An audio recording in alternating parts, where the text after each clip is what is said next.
BNP মহাসচিব মির্জা ফখরুল ইসলাম আলমগীর বলেছেন ৩০ December গণতন্ত্রের পরাজয়ের কারণে আওয়ামী লীগেরও পরাজয় হয়েছে, আর সেই পরাজয় ঢাকতে উৎসব করছে তারা। জাতীয় ঐক্যফ্রন্ট এবং ২০ দলীয় জোটে কোনো বিভেদ সৃষ্টি হয়নি বলেও মন্তব্য করেছেন তিনি। রাহুল রায় রিপোর্ট।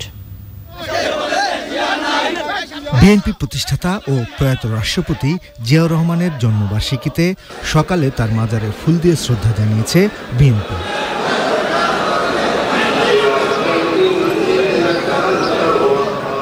পরে সাম্প্রতিক বিভিন্ন ইস্যুতে কথা বলেন দলের মহাসচিব।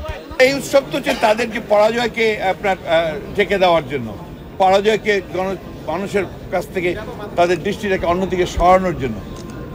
৩০ ডিসেম্বর তো গণতন্ত্রের পরাজয় হয়েছে, আর আওয়ামী লীগের সবচেয়ে বড় পরাজয় হয়েছে, কারণ আওয়ামী লীগ জনগণ থেকে সম্পূর্ণ বিচ্ছিন্ন হয়ে গেছে।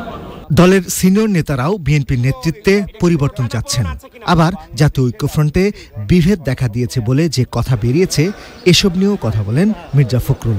আমাদের মধ্যে কোনো টানাপোড়েন নেই, ঐক্যফ্রন্ট আছে, ২০ দলীয় জোট আছে, এবং সরকার যাকে আমরা স্বীকার করছি না, সেই সরকারও এখানে অবশ্যই জনগণের কাছে পরাজিত হয় বলে আমরা বিশ্বাস। বিএনপি মহাসচিব বলেছেন, প্রয়োজনীয় যে কোনো সিদ্ধান্ত ঐক্যবদ্ধভাবেই নেওয়া হবে।